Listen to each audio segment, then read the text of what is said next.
We should have told our friend that we are here living.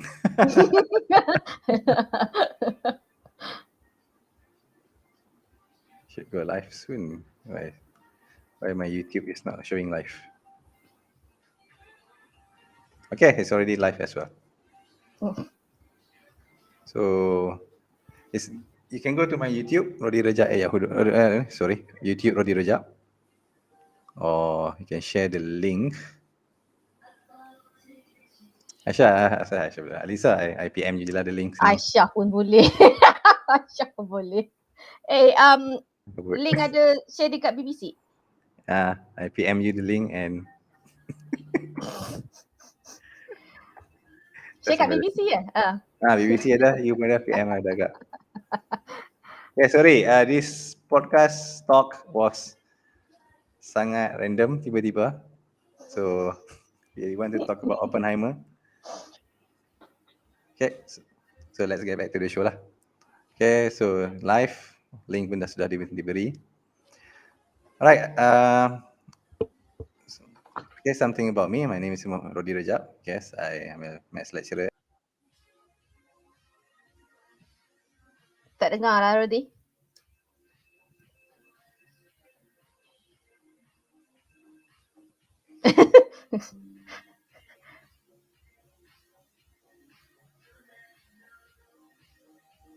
Tiba-tiba froze.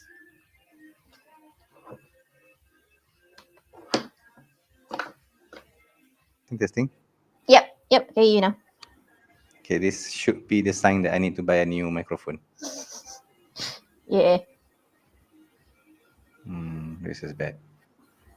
Okay lah, never mind. Let's talk about. Okay, I love Christopher Nolan movie. I think before this movie come out, for 1 month I've been cakap my wife, oh Christopher Nolan until she doesn't want to watch it with me. Oh, come on. I think I overhype ke apa kan, memang cakap tak habis-habis kan.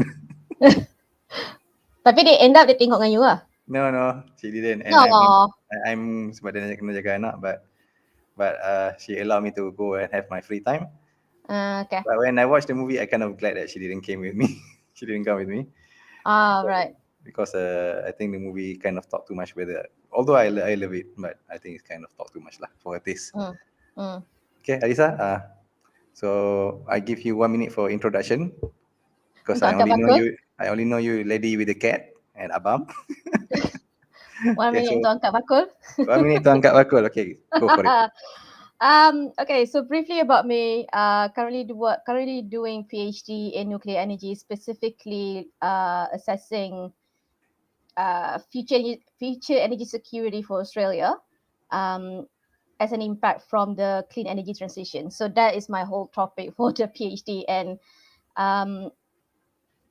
what got me interested in Oppenheimer is because apart from daripada tengok how the Manhattan Project is being built, but kita nak tengok juga in the effect of this project itself, and then because it's nuclear energy related, and basically I like memang sold. Like the first time I saw the trailer like last year, I was like, yeah, so without reading any review, like the first ever date that it came out, just like, okay, let's get a ticket. So I'm not saying that I'm biased, tapi because it's super related to my work, I was like, there's nothing that I can just like, oh, maybe I just put aside, tengok something else. Because it's just like, this is like the one that I betul-betul nak tengok. So kita orang fikir, oh you might have a better insight than us lah kan. Kita orang ni orang-orang biasa je kan. Orang biasa. Tapi surprisingly, dia tak banyak sembang pasal dia tak banyak sembang pasal nuclear related stuff. I mean, it is a nuclear related project, building a nuclear bomb, but I'm surprised the simplified and then the lack of nuclear terms used dalam movie ni, tapi still able to make most of everyone understand what they're talking about. Yep. Tapi I got excited lah when uranium, plutonium, isotope will be mentioned in the movie. I was like, this is so good.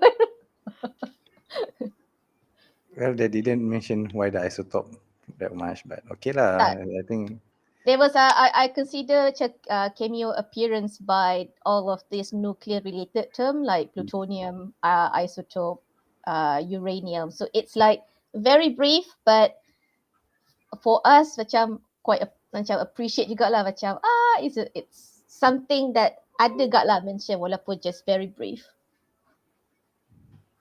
You're satisfied with the movie lah. Yeah, I mean, it's more for the casual viewers. You cannot satisfy everybody, right?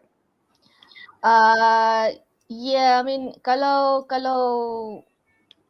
people are expecting action pack macam Tenet ataupun Dark Knight Rises, this is not the movie for you sebab dia lebih kepada biopic. So when it comes to biopic, dia lebih kepada perjalanan on how dia kena approach what project ni, what's the challenge, what's the argument, what were the disputes, and at the end, as expected, masa mula tengok ni pun masa dia knowing that I think he's Jewish, isn't it? Yes, he's Jewish. Yeah. So knowing that he's Jewish, I was like, oh, it's gotta be another. You remember the imitation game, the Enigma? Yes. We're going there soon. Okay, all right. So Yeah. keep it there. The moment I found out he's Jewish, I was like, it's gonna be another one of this thing, isn't it? I was like, and then bila habis movie tu macam, well, as expected. We're going to compare this with other biopics soon. Okay. All right. So what about the movie short summary? Do you mind?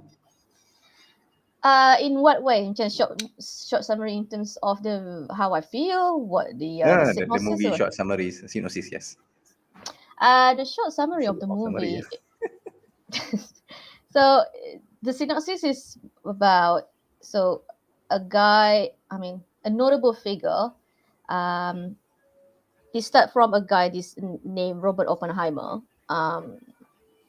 Masa dia dekat so dia bercerita tentang perjalanan hidup Oppenheimer itself. So the movie does not really heavily focus on the Manhattan Project, but it's more about the early lifetime of Robert Oppenheimer as a graduate student, and then goes into a bit of his personal relationship and how he's being approached by the US Army to build this bomb because of some reason.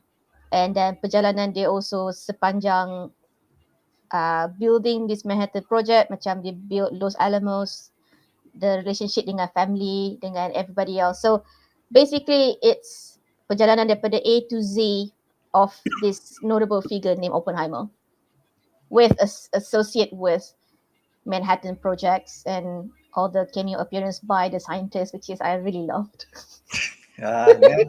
Net. Yalah, physics net. You guys mesti akan teruja kan. It was like scientific. It's like I call it the scientific Avengers. Niels Bohr keluar.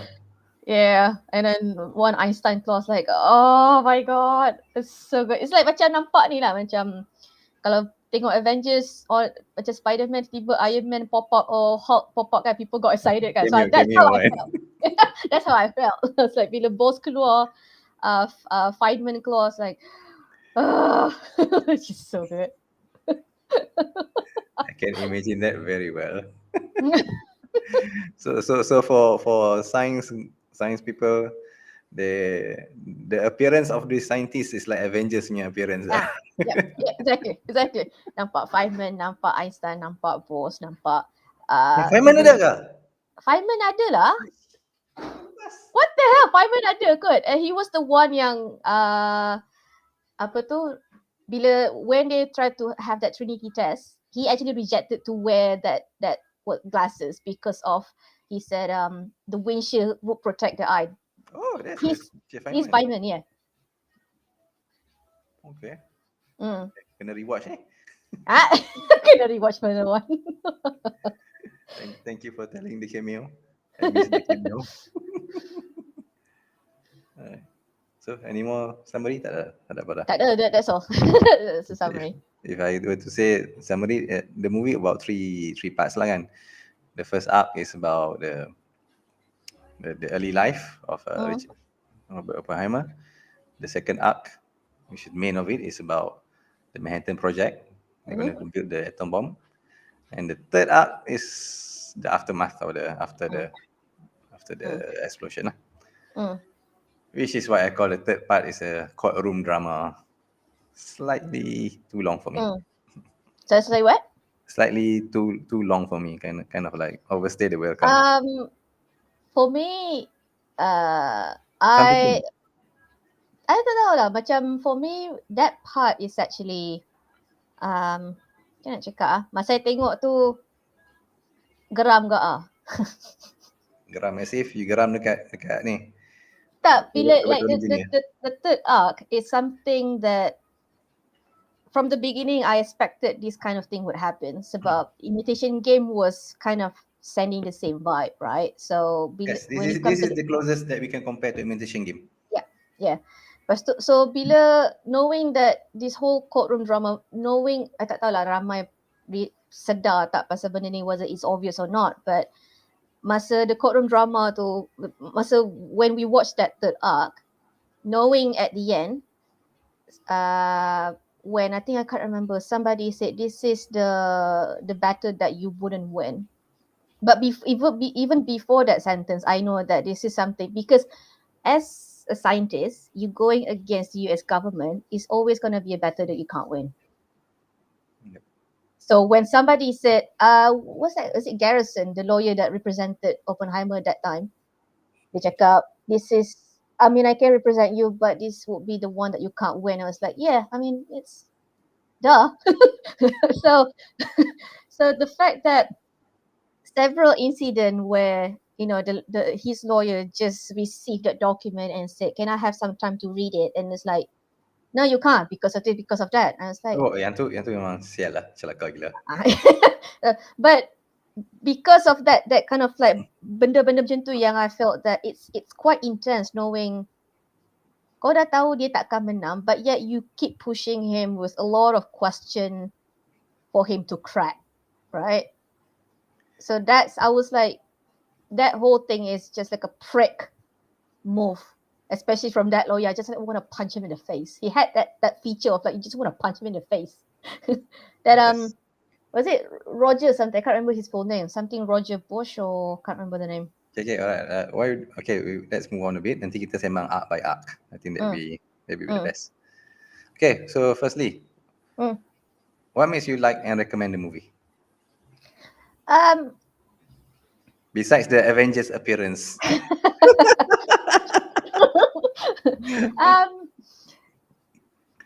I think like generally apa yang menjadi tarikan people to watch this, they actually want to see what is the effect of a nuclear bomb, because in our lifetime we haven't able to see that yet, and to see that in the movie, I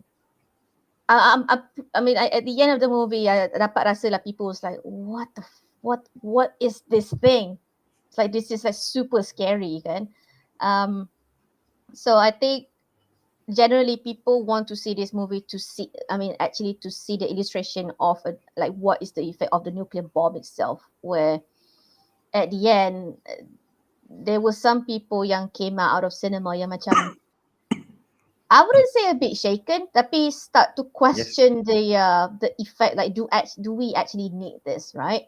But from my perspective as a researcher and also as somebody who's doing PhD, I would definitely recommend for anybody that is on the not just on the scientific community, but also in academic communities, such whether you're doing masters, you're doing bachelors, or you're doing PhD, or even you teaching somebody in education, you need to watch this, because how the politics, the argument, and the whole thing from starting a research project until the end, until the handover, I'm actually quite fascinated and also impressed of how realistic it was that Nolan able to make, especially when I feel disturbed sebab masa habis settle after the Trinity test, and then they hand over the bomb to the army, and then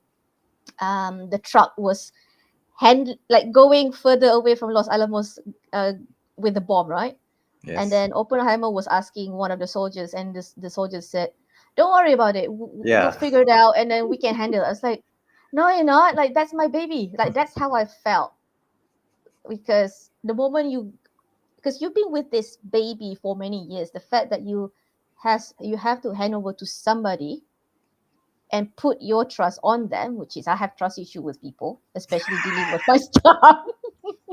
I was like, I feel so disturbed, man. Like that moment, I just like, no, you're not. No, you're not. And then just see that like leaving away Los Alamos, I was like, so that was like the most realistic moment that I saw. So I do recommend people who's in the research community or education community go to watch. Yeah, Because it feels like how your baby being taken care of by yeah, someone else.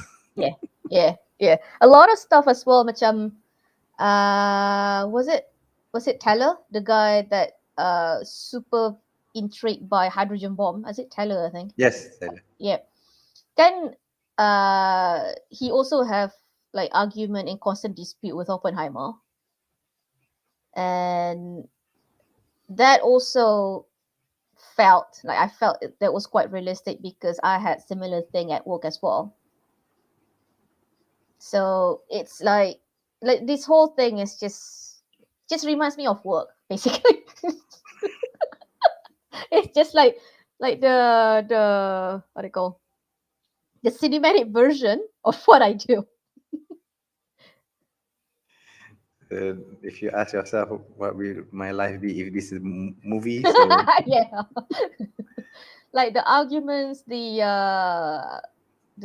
disputes, and then the disagreement with somebody, and when you achieve something that somebody actually, oh, that's a great work, you doing really good. And I was like, no, you're not that sincere because you've been a pain in the ass for this whole time before I got the award, and then after the award you just like, oh, you try to be my friend, whatever.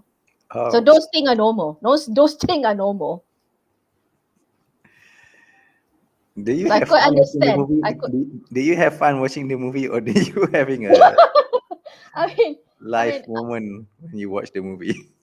I I had fun watching. For some reason, I got excited when I saw that bomb ignited during the Trinity test. That was the most excitement moment in that movie for me.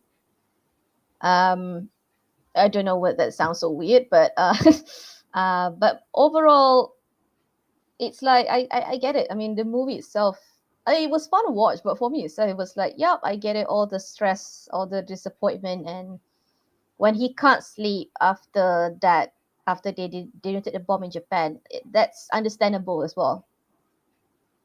It's like you, and also it's like when you doing this baby for many years, and then somebody took it away from you, you actually have no control.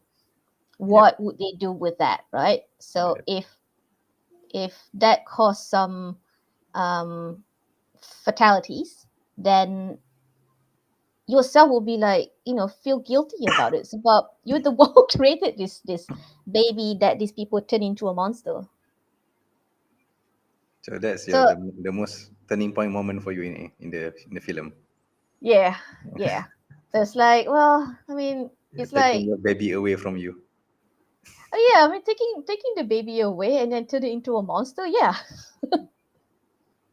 But you are building a monster in the first place. Okay. So, Yes. itu different story lah kan. Hmm. Yeah, I think Aizul tak ada makan-makan ah. Dia tak ada order Uber Eats tak ada ah. Awal lagi nak makan. dia cakap Ada ada PM you. makan-makan ke? Ada orang PM you ke? No, ada dekat Restream. The chat Huh? section. Aizul Oh tanya, ada shit, I forgot makan-makan to ke? check. Makan-makan tak ada lah hari ni. Ni ad hoc punya meeting. Oh Aizul, okay sorry. Aizul, balik makan lah. Makan-makan tak lah. Just to release our film punya mood kan. Nak sembang tak ada orang lah macam tu lah. But I Alamak. think Alisa is the best person to talk about this movie lah because she works in the field. Kita cuma movie goers saja. Okay, other part that makes me like the movie. How do I say? Alisa, anything else you want to add? So far What tak ada kot. for me, because it's a biopic, and it's like a audible book, like Audible book. but with visual. I mean, if you give me a book to read about someone, will I read it or Mm, not? Then, okay, lah, it will take a lot of time.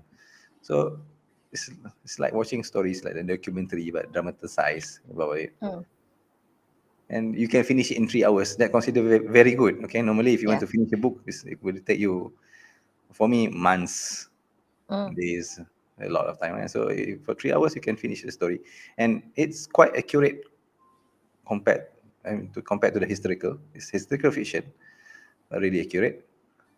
And about the Oppenheimer trying to poison his professor, that's true. mm, Although Niles Bohr is not the one who hold mm. the apple at the end of the day. But come on, I mean, it's film, not National Geographic documentary. They have to dramatize a bit. And okay, obviously, firstly, I do not know who is Oppenheimer. I don't even know it's a person name. Okay, it's not a Mm, household name in Malaysia. mm. So macam Oppenheimer, I thought it was like, wow, what another interesting title for the movie. What is it about? And oh, it's about someone's Robert J. Oppenheimer. Okay, then at first I feel a bit stupid, but then again, okay, come on, I learned something new, so I don't Mm. mind. Yeah, but also uh probably because you're not in the nuclear field. Like Yeah, anybody from nuclear field would know like Oppenheimer. who is Oppenheimer is, right? It's like macam Einstein is everybody knows Everybody Einstein knows. because even I think was it fizik dalam sekolah silibus sekolah pun ada mention Household name lah equation. dia tu. Yeah. So he's really famous. But Oppenheimer, unless you in the nuclear field, You know, yeah. it's I wouldn't say not many people know about him, but tak adalah sebanyak Einstein or some other scientists. He's famous. Just, I think one of the reason is because there hasn't been any nuclear attack for the last 80 years, almost 80 years. Maybe maybe that's one of the reason why people are forgetting about him. It's not that Mm. people know; it's more like forgetting. Right. Uh, maybe sebab to have a Yes, nuclear yes. war pun there are so many safeguards that stop any country from doing that. And what else I like about it? I like, okay, Christopher Nolan style of storytelling, non-linear storytelling. Itu you have to guess lah. I mean, That one, I think because he has to avoid sins. I think he for himself, he knows that bila banyak cakap ni, people would tend to, oh, macam bosan. So I think the fact that he have this first arc and then lompat pergi third arc and then lompat pergi second arc, so it kind of and the the non-linear. attention to maintain, the attention untuk tengok and faham what's the story to maintain. And you have to think a bit on to guess what's going on in the movie, because the non-linear storytelling kan dia buat color coded juga lah, ada black and white, Yeah. ada macam Mm, sepia and so on. mm, Dia ada yang live, ada live color. Tiba-tiba there's one part about Oppenheimer when in the court where he's tengah mengata on Robert Strauss kan, uh, pasal can the sandwich build a nuclear. Firstly it shows in black and white, and then it mm, shows again with color. mm, So at that time people macam kena guess lah, macam kenapa yang ni color. mm, People thought that black and white is always about flashing back, but it's mm, not anymore. mm, mm. So you need to guess that black and white is from Robert Strauss perspective. I If I tak color, tahu tau benda tu. I tak tahu benda tu. I was like, why? Asal Disney black and white? Asal this is yes, color? Bila yes, habis tu, yes, I tengok commentary, article, I was like, oh, that makes so much sense. yes, yes. It's not something that you tengok and you faham terus. It's not. It's typical Nolan. Mm, Okay, Nolan memang nak suruh kau balik bincang. mm. So kalau orang nak kata, aku tengok Christopher Nolan movie tak faham lah. It's on purpose. Memang style dia. Did you see the meme? Sebab dia kata, oh, my life is like Christopher Nolan's movie. I don't understand. Lepas tu dia cakap, you don't have to understand. You just have to feel it. That's what he said. Kind of like cutting short in your storytelling, but That works for Tenet. Tenet memang tak Yeah. faham.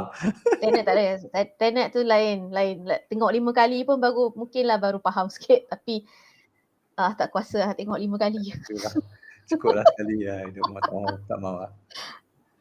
Okay, this movie, okay lah, best lah. You know about Oppenheimer, you know about how the atomic bomb is created and so on. Sejarah. I mean, like I mentioned, it's too far from us.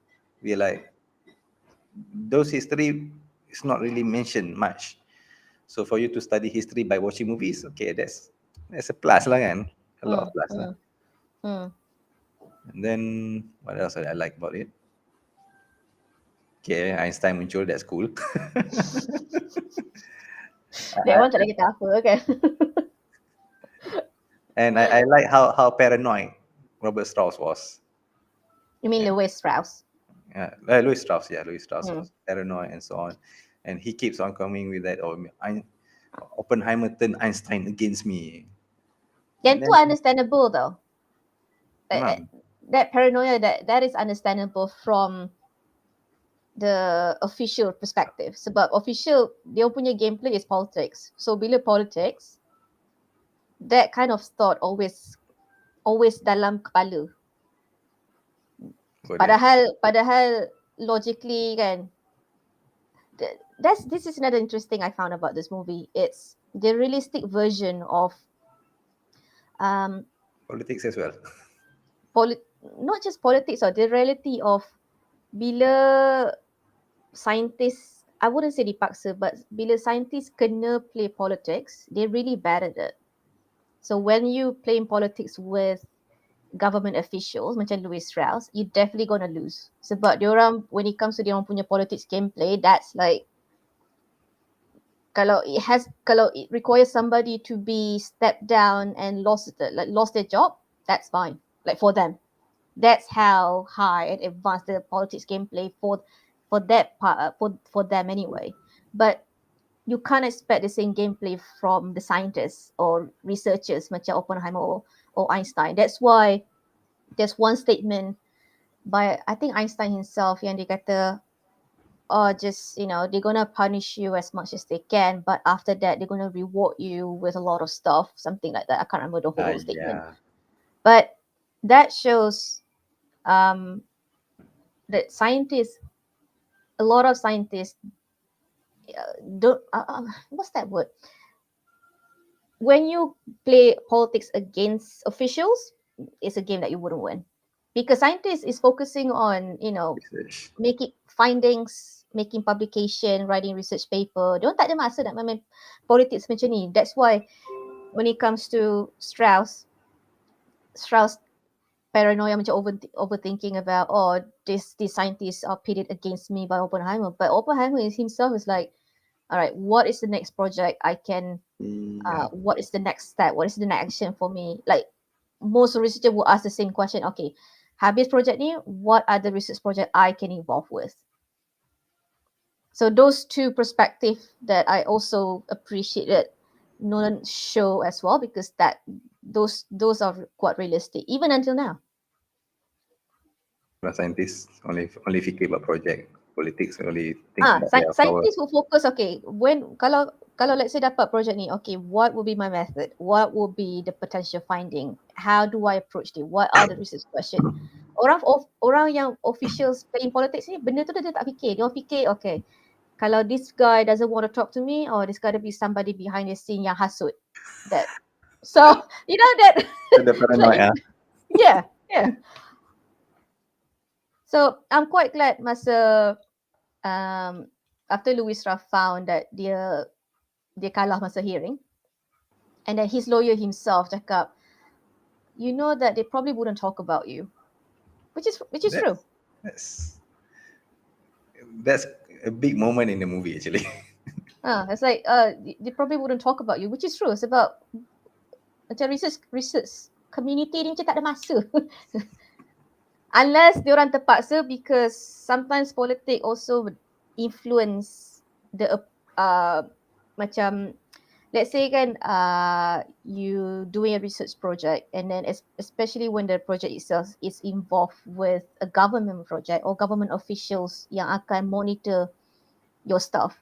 So there's always going to be a bit of politics between both parties where the official would want this way, tapi in the research perspective it might be not doable. Let's say contohnya official nak benda ni settle dalam 2 years, tapi what they're asking for, and with the process of researching things and making the finding or modeling or whatever, experiment for example, that could take more than 2 years. So that's where the politics will meet, and each of them would have to play. That's I would say that where the scientists would have to play politics. Okay, that is even part of the movie Mm, during the second arc. mm, Okay, why I like about the movie, okay, this is the final one before we move on. Why I like about the movie is because when the movie is over, like Alisa just mentioned just now, people get up from the cinema hall, people got a bit perplexed, a bit uncomfortable, and I want to research more about this moment, about this era, what happened to the atomic bomb, why Japan surrender, and so on, why what happened to the hydrogen bomb after this, because after this they are working on the hydrogen bomb and so on. This movie piqued my interest about the topic a lot, and I think because if it managed to pique my interest and with other people's interest as well, for me it's an effective movie. It works. What Nolan want to show, what Nolan want to tell, it has been proven. I mean, the message was sent across. That's why I like about the movie, and I mm, highly recommend to watch as well. mhm. Anything you want to add before we move on? No, I think I said enough that for somebody who wants to say I was okay. So first, yang expect action packed movie, this is not for you. This is not for you. Anything that like I mean, it does create some adrenaline rush, but it's not as the same power as Tenet or Dark Knight Rises. So this movie would not for you. But kalau you nak tahu um how can people from those in those year, was it 19 something, I can't remember the year. 1940s. Yeah, so if you remember back in old days, like how people actually able to build this, and Incredible lah. yeah, and then tengok perjalanan somebody yang um, diangkat masa diperlukan, lepas tu ditolak, dibuang bila dah tak, dia bukan this is the movie for you, sebab bukan takat like orang like somebody macam Oppenheimer pun hadap benda ni. So apatah lagi orang biasa macam kita kan. Good luck, Alisa. That's your life soon. Yeah. I'm at the stage yang macam I'm in the mix of Oppenheimer dengan Strauss tau. Macam I'll focus my work like Oppenheimer, tapi behind on my side macam there's a bit of Strauss behind me, macam just to make sure that kalau I send somebody yang about to backstab me, then I'm gonna get ready. Okay, I've been following Alisa for quite a while, for a number of years. Although most of my information of her is based on the social media, but I'll say don't cross with this woman. Okay, stay away.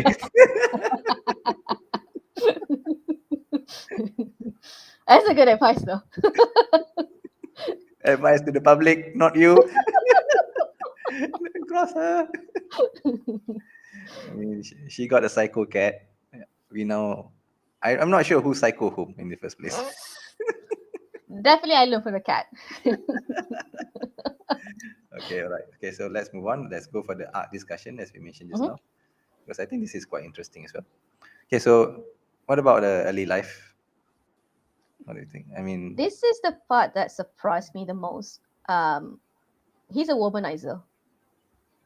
Yeah. I was like, how? I might not give him enough credit because it's really hard to find a scientist who knows how to, you know, yeah, exactly. Exactly. I'm not saying that all scientists are like that, but it's really hard to find scientist yang pandai mengayat perempuan yang kaki perempuan. It's really hard sebab most of us are socially awkward. So most of us are socially awkward that we prefer just to stay in our solitude, in our fort. So the fact that he's going to that path of mengayat woman, mengorat woman, it's like, bro, I'm like I'm saluting you, man. It's like that's like Does it mean he has a balanced life compared to other scientists? yeah, that's the thing. That's why I was like, oh, I didn't know that he's a womanizer. I guess also back in the days, because tak ada social media, so it's really hard when somebody say, oh, this guy creating this, creating that. It's really easy to be menjadi tarikan pada someone to know better, something like that. I don't know back in those years, but yeah, it's something that I did not expect that he's a womanizer. Okay. And the first arc is something. The I would, origin. yeah, the origin macam I think dia punya babak dengan Jean Tadlock tu rasa not necessary. Macam kalau tak ada babak tu pun tak terganggu. But the babak tu yang dia orang kaitkan dia banyak dengan komunis. I mean, maybe Nolan can make a better way rather than those scene. Macam you don't need an intimate scene to show that dia ada relation dengan komunis, right? So there's gotta be a better way to show that dia maybe he's in, constant communication ataupun always datang communist hearing somewhere. You don't need that intimate scene. That for me that is actually unnecessary. Kalau tak ada benda tu pun tak ada effect. Aisa, I think you are missing some things because you are in Aussie. Yeah. Those intimate scenes are heavily censored in Malaysia. Heavily Yeah. cut as well. Yeah. Yeah, I know. So that kalau kat Malaysia memang dipotong I like memang Banyak tak. tiba-tiba macam ada orang forward macam tu je lah rasa dia. I'm not sure how much dia orang forward lah because I do not know. I did not Dia watch that.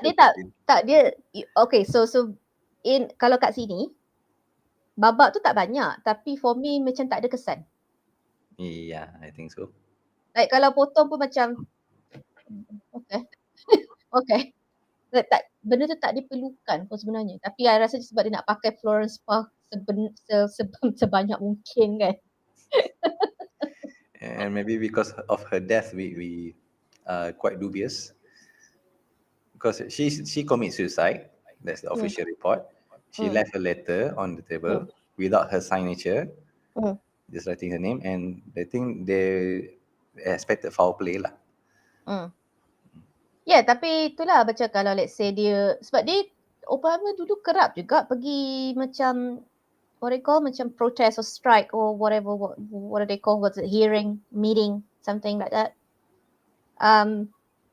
Boleh je benda tu diangkat daripada intimate scene. So that's why I say intimate scene tu macam tak ada benda. Like tak ada just brush it off. Tak ada apa, tak ada effect pun. I don't know why it's there. Maybe because including intimate scene with a woman are far more interesting than telling people that Oppenheimer like to eat nasi goreng. Nasi goreng. Probably. I mean, if you follow Kiri actually the post and Oppenheimer, he likes nasi goreng. Nasi goreng. It's not fried rice. Nasi goreng is written. He ordered. But first arc I guess okay lah sebab first arc kan, so dia kena start like so, dia tak boleh terus macam up kan, dia very slow, dia interesting jugalah tengok dia kira dia pun struggle and dia pun depressed masa dekat Cambridge. Yang tu quite relatable, quite surprised as well to see someone as genius as him having those issues. Even for somebody like him pun boleh depressed. I'm not saying that dia tak deserve depression. I'm saying at his stage, at early stage of his life pun dia macam kita, macam tak happy, and then try kena bully dekat workplace macam the professor buat dekat dia kan. So for notable figures like him, early stage tu macam tu. So that's quite relatable. I kind of see it at my college because I'm a lecturer. Sometimes I see my student yang pandai kan, for flat student kan, pun having this kind of problem as well. Sangat pandai tapi tak nak participate dalam kelas. By the end of the year, I got message from him. Sorry, I was being very insecure. And sometimes I don't understand lah. Kau pandai apa yang kau nak insecure nya. So seeing Oppenheimer ni macam boleh faham lah. They have other issues that plague him. Okay, dia tak adalah dia start macam dia tak ada strong start. Yeah. So that's another thing I rasa macam quite realistic where everybody start for somewhere and that starting point tu mungkin feel a lot of frustration, depression or even struggle just to fit in. So it could be anything. And it's not clearly being told in the movie that he's back with experiments. That's why he moved to being theoretical physics and leave the experiments to someone else. We just know he messed up a little bit, but a little bit messed up. Okay, done. I'm done with the experiment. I'm going to theoretical. I did not expect that. Macam messed up tu biasa kan.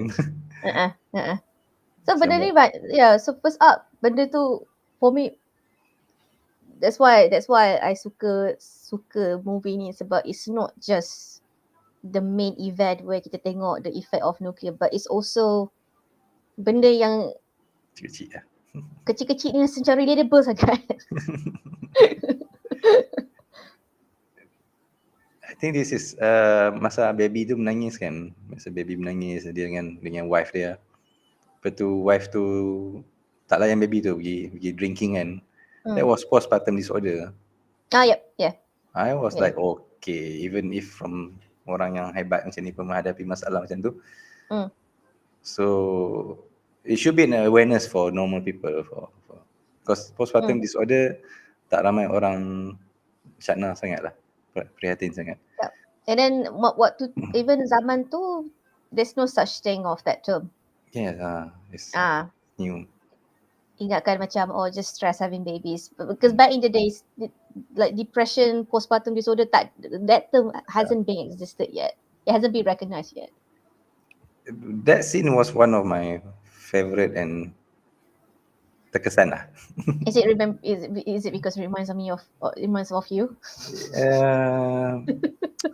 I told my wife, inshallah when we got a second baby, I told her if you're having problem, if you need a maid, pembantu ke panggil je if you can handle it. Because recently I read tengoklah biasa kan video-video kat Facebook kan. This one brilliant optimistic woman when she got married, dapat anak, then postpartum disorder. Even though she was very optimistic, very cheery person, it can just hit anybody lah. So, macam tengok tu macam okay, this is just one of those reminder lah. See, that's relatable. Relatable.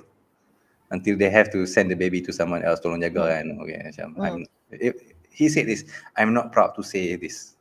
Please take care of my baby. Okay, I'm just giving you for a while. We are taking him back. Okay? It's not like we abandon the baby. He just needs help. And then walaupun kita tak masuk second arc yet, but bringing your whole family to Los Alamos and stuck there for 3 years, that's another thing yang which might happen to me, because we don't know yet, but might happen once because right now that's what happened before. Sebab walaupun within Australia, kita orang stay kat Brisbane for like many years. Like I've been in Australia close to a decade now. So dah memang selesa, dah tahu okay kedai makan mana sedap, dah tahu even kadang-kadang drive pun macam tak perlu pakai map. Like semua masuk dalam kepala. So it's always a place that I call home. Tapi because of my research, because of my PhD, I have to bring everyone with me and pindah Sydney. So bila I tengok dia bawa the whole family pergi Los Alamos and start there for 3 years, I was like, damn, that sucks. She have to leave a job. Yeah. So I mean, he's lucky sebab my husband is lucky sebab dia punya HQ dekat Sydney. So dia just minta relocation. Tapi kalau tak ada, then there's a chance that he has to find a new job. So bila I nampak that part where he has to bring everyone and stuck in Los Alamos for 3 years ataupun sepanjang project tu, it's like it's like I can feel that. So do you It's say like in the movie, PTSD. relatable. Okay. Let's move on from there. Well, what else regarding first up? First up, First out tak ada okay. sangat. First out is more about the Yeah. interaction with his brother, and Uh, I think the second arc is the pivoted moment. okay, let's go to the second arc. Mm. That's the meat of the movie. All right. So second arc is when he got invited into the project. Mm. It's not really being shown why the apa nama yang general tu pilih dia. I can't remember his name. Matt Damon Matt Damon. Lupa lah. Dia lupa lah nama dia. General apa tak lupa dah nama dia. Okay, fine. Tapi Matt Matt Damon Damon. je lah. Okay, it's not really being told in the movie that some people objects Oppenheimer as the one to lead the project because it's related to the communists, whether he's trusted or not. Yep. So, and then the general choose him at the end of the day. And why the general chose him not really being shown. Tak ada. Itu je lah kan. Macam dia cakap a few things, then the general convince, okay, let's take you as the leader of the project kan. And tu je lah, be a bright, but dia masuk dalam tu. Then the Alamos project, I did not know, and I cannot until I read another profile cakap during the Manhattan project, then it was being shown that Oppenheimer is a good scientist leader that can lead other scientists to gang up as well. Because in the movie it was being told that that Oppenheimer cannot even take care of an ice cream stall. I thought they was talking about Lewis Strauss, that one. That one is for Oppenheimer. Oh, was it? No, I thought it was Lewis Strauss. Because when I check other a lot of videos on Oppenheimer, so at first they thought he cannot be a leader. That statement is for Oppenheimer cannot be a leader. Okay. So suddenly he can take care of this such a big project.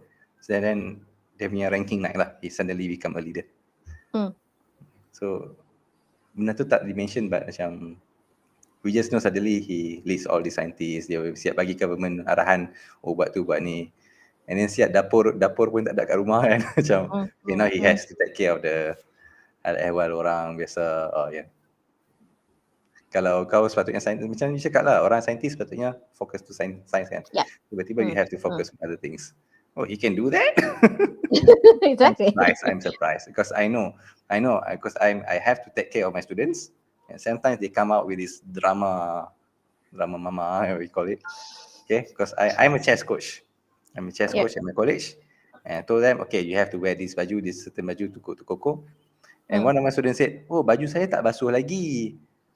I was so angry. Okay, I'm here, your coach. I'm not your mama going to take care of you. So I understand how he felt. Hi, Abby. Sorry to intervene. Hi, Abby. Abby just masuk. Tiba-tiba Oppenheimer boleh handle. Okay, nanti suruh dia orang buat dapur. Okay. So macam, he can do that. Hi, Amy. Amy dah tengok lagi, Amy. Dia kata anak baru tidur, baru boleh join. I mean, second arc remind me so much of work. I was like, damn. And maybe I tak tahu lah whether ramai nampak ke tak benda ni kan. Macam I feel nervous tau bila dia buat Manhattan Project at Los Alamos, and then behind the scene dia sembang dengan I don't know, was it Russian team yang ada Rami Malek as Robert Hill kan? Yeah. Kan dia orang sembang dekat corner train station tu kan. I feel nervous tau sebab as a researcher we have to protect our intellectual property tau. So it's like bila I sembang dengan somebody yang also another researcher, dalam kepala kan, it's like you have to make sure that something sensitive doesn't come out. Sebab sebab sebab research benda research ni dia it's a very competitive punya area that if I say something you tak tahu yang benda tu actually helpful for the other party untuk take that and then run with your idea, but it's their project. So bila dia sembang dengan Rami Malik dekat corner translation, I nervous tau sebab I macam it reminds me so much of work yang macam bila I sembang with another researcher, I have to be extra careful. Okay, benda apa aku boleh cakap, benda apa aku tak boleh cakap. It's not about breaching your research intellectual property also a big issue, tapi you tak nak it happens accidentally. You need to be secretive as well, but not spoiler. Orang yeah. cuy lah. Yep, exactly. So bila, let's say, that's why bila macam you nak sembang dengan researcher kan, okay, benda apa aku nak cakap, I have to be careful. Yang benda yang you aware tak apa tau, sebab you tahu that sensitive, I can't say anything. Benda yang accidentally come out sebab you tak macam, you tak sangka benda tu keluar. So that's why I macam nervous bila I nampak scene tu, macam okay, make sure you didn't say anything sensitive, make sure you didn't say anything confidential. That's why I say movie tu macam, this whole movie, I rasa terganggu sebab it reminds me so much of work. Interesting point of views. I did not know that. See, Amy pun faham sebab I think she's in the similar position where I think she knows that very well. Yep. It's always something yang you takut benda tu accidentally keluar. Kalau benda yang you memang aware tak ada cakap, fine. That's, you already know that, so your brain will filter that. But benda yang macam you tak sedar, tiba-tiba kan bila tercakap macam, damn it, benda tu aku tak patut cakap pun. Macam tu, something like that. Okay, to the viewers, Amy works in something, so sometimes she cannot tell us something. But she knows something is going on. And tiba-tiba macam bila public, bila ni sudah keluar, baru she macam, aku dah nak cakap dah kan. Dia selagi tak ada news, public release, benda tu still maintain as confidential. Well, it must be hard working in that kind of era, in that kind of jobs.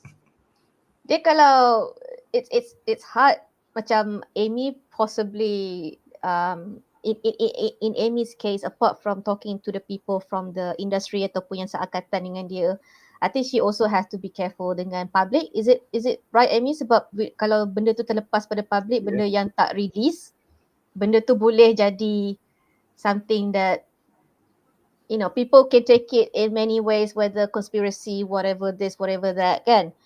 Tapi when it comes to the research stuff, kalau you sembang dengan public, agak susah lah untuk public to pick that one up and then run with it. Unless diorang ada data. Tapi kalau you sekadar cakap, you buat this, you buat that, there's nothing that they can do. Tapi kalau you cakap dengan a researcher yang ada capability and infrastructure untuk pick that one up and then run your project, run your idea, that one is scary. So that's why when it comes to Amy, dia in her case, dia kena jaga people yang seangkatan dengan dia, like industry people ataupun policy people, also dengan public.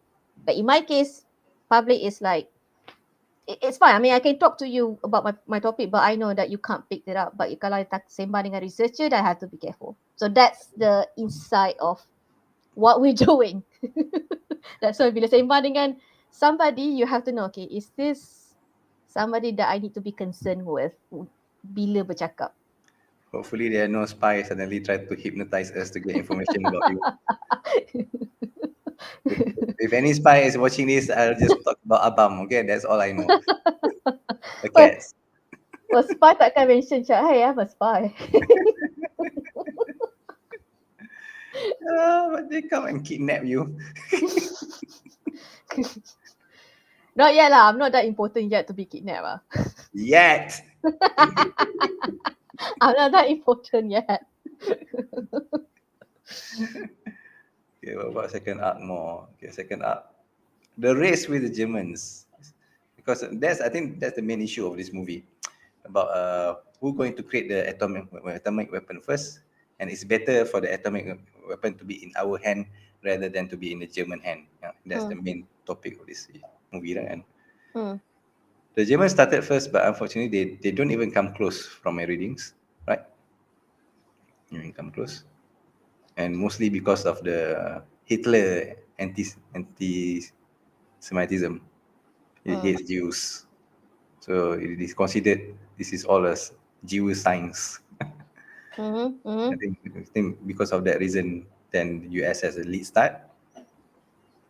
And I was quite surprised when they're building this atom bomb. They even keep it a secret from Russia. I mean, they even say, okay, Yeah.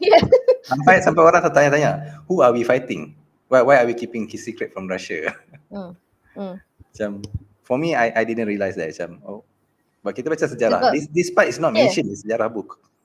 Yeah, tapi bila you nampak kata Soviet Union dah start building their own, that's the point of this is the reason why we don't share with anyone. How did they manage to build it? I mean, Ada spy. what people head start? Spy dalam projek Oppenheimer tu lah. Los Alamos, yes. Yep. Yeah. Betul lah. Yeah. So I think that's why our previous conversation about who can you trust, and then be careful dengan your intellectual property. Even an ally could steal your project. So that's why I completely understand bila diorang question kenapa tak nak share dengan Russia, which it makes so much sense to me because, well, diorang can pick that one up and then build it on for their own. Sebab that's how competitive research community is. So even with your ally, you can't really reveal 100% what you're doing. You still have to filter, even if they are your ally. Was it mentioned who's the spy at the end of the day? Or maybe I watched in the documentary. The British in the movie. Yep. The British mathematician, right? Because people are suspecting the teller in the first place, if I'm not mistaken. Yeah. Teller, and then also dia punya apa tulisannya Oppenheimer brother kot. Oppenheimer brother. Tapi dia Oppenheimer tak release this data tu. Tak ada, tapi because diorang ada title as a Jewish, it's always the back in the days, they always the boogeyman of everything. Back in the days, they always the kalau jadi apa-apa, it always them yang itu Jews. yang ini. Yep, yeah, back in the days, yeah. Okay, we are not anti-Jew, but history. No, we're not. No, we're absolutely not. But back in the days, that's why I understand bila diorang question whether should he lead the Manhattan Project. It's not because of his capability, but because of family, his ethnicity sebenarnya. Ethnicity, okay, yeah. Sebenarnya. It's also one of the reasons why Einstein is also not part of the project. Because they are wondering whether he can be trusted or not. Because Einstein ada kat situ kot, kenapa kau tak ajak Einstein kan? Macam tu lah cerita dia. Yeah. Sebab that's why I cakap this all sama dengan imitation game. Yeah. It's always kalau ada status tu, in the end diorang akan macam pakai Oppenheimer bila diperlukan, bila dah tak diperlukan, banyaklah excuse dia. Komunis lah, itulah, inilah, tak capable lah, can't be trusted. I got something to say on that, but we keep it later. That's in my bidang. Okay, that's a good one. Okay, anything more on Manhattan Project? I think, should we talk about the release of the bomb? Oh, the Trinity test. Oh, that's how did you feel? Part. How do you feel? How do you feel about that? That's the best part of the movie because it's been talking for hours. Well, it's Don't get me wrong. obvious. Don't get me wrong. Okay, memanglah dia bukan action movie, bukan action movie, but the movie is hard for us to pick up because the dialogue is so fast, and there are no physical cues. Contohnya, I give you an example. Kalau orang cakap tengah explain, okay, how the heist movie kan, macam rompak dari bank kan, you do this, kita nampak pergerakan, okay, you bawa kereta, you bawa van, you ambil duit keluar, there's a physical cue what's going on. For this movie, there are very lack of physical cue. You just have to, okay, what dia cakap apa, kena tangkap cepat lah kan. So during the Trinity test, that's the only part where there's a lot of physical cue. And Yep. that's why it's very interesting. And of course, you nampak the explosion kan. It was, tengok semua benda jadi terang. And maybe for movie goers ke, kita tak berapa boleh appreciate sangat. But the terang during the Trinity test is even brighter than daylight, they said. Yeah. So, macam wow gak lah. That's why I was surprised bila fireman tak nak pakai. Dia selamat ke?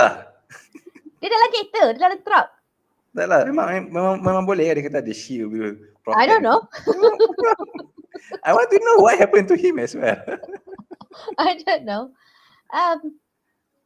For me, bila that babak 3D test tu like the most exciting moment, not because it's been hype, it's been hyping since the beginning until that point, right? It's not because of that, but I got super excited just because the moment dia kena pick up daripada rumah and start going to the site, like the actual, like the moment you know that the shit is about to get real.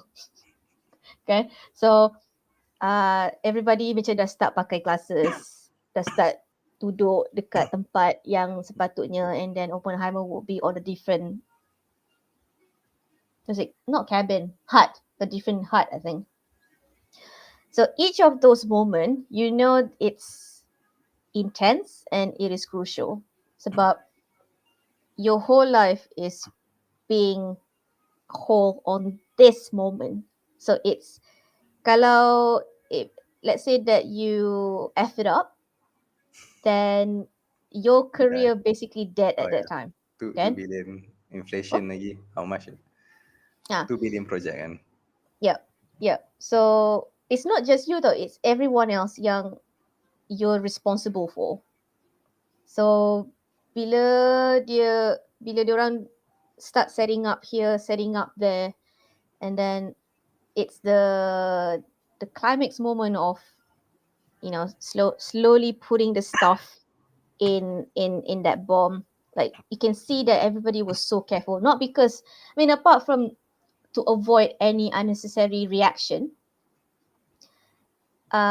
it's something that, like, this is, like I said, this is your baby. You want to make sure that it works and nothing, benda yang tak ada kaitan atau tak ada yang dalam planning akan jadi. So that's why bila hujan before the test, I can understand the frustration. That's historically accurate as well. The Sebab, deadline and everything. Yes, sebab bila not just hujan, bila even strong wind pun tak boleh, sebab kalau dia explode, it will just fly all those dust away, and then probably it's gonna reach Los Alamos anyway. So the weather has to be super perfect, where when it comes to you nak test something for like a prototype or experiment, I'll text you later. What have you done? No, I saw Amy's comment. Dia cakap, you guys are making more excited to watch the movie. I'll probably hire Kido Care to watch Khadijah for a few hours. Oh, sorry. So okay, back to the conversation. So I found the moment from the moment dia kena pick up daripada rumah dia, and then towards before the button is being pushed, those were my favorite part. Sebab, like, this is your baby, you have to be super careful, and then there's so many things it can effed up beyond your control. And especially when that guy was like, shaking, pressing the button, sebab dia kata even ada discrepancy of 1 millivolt, I can't remember the number. even a minor discrepancy, but you have to push the button just to avoid from some catastrophic event or whatever. So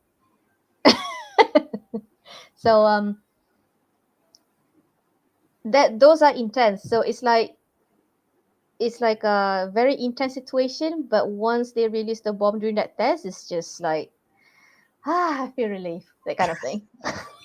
And one more time, and one more thing, because since this is the first atomic bomb explosion, in their calculation that it might burn the whole sky and burn the world. So they were like, okay, will it happen or will it not happen? That's why I was laughing when Matt Damon was asking pasal, can't it be zero? Why is it near zero? I, I found benda tu lawak gila sebab it's impossible. It's impossible to have that assurance of everything will be zero. The closest one is near to zero. So bila dia kata asal tak boleh zero ke? Kenapa dia perlu near zero? That was like I found it quite funny. I work in probability, so I understand. Some people katakan, but there's still a probability that it could happen. No, it's nearly zero. But it's not zero. No, it's not zero. Can go But on.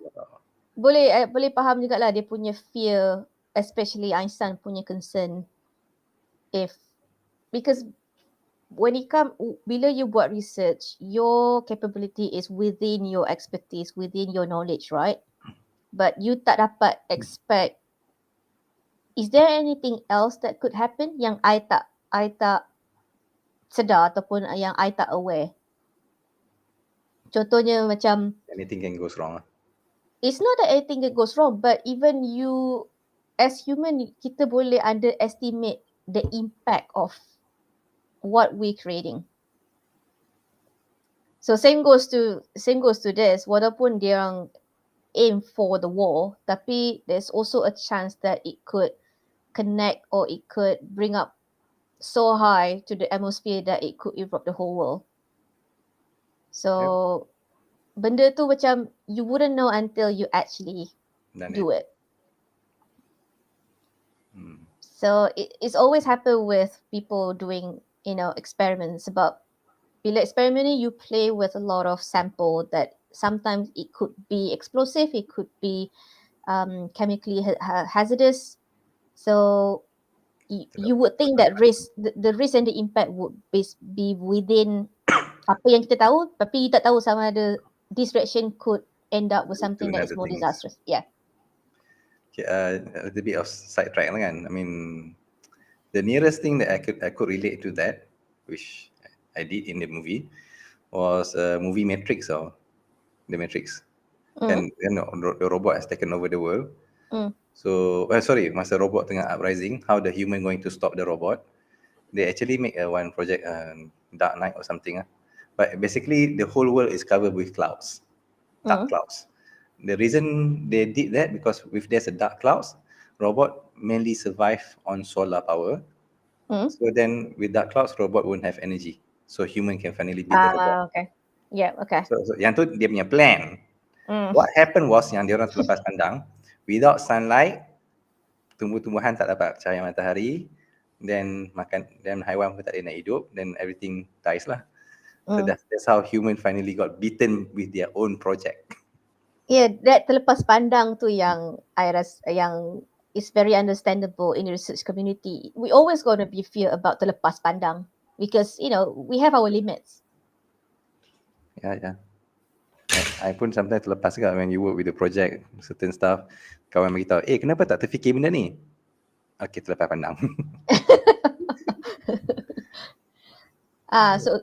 So second arc, I rasa paling terkesan lah for me sebab every single benda macam remind me so much of work.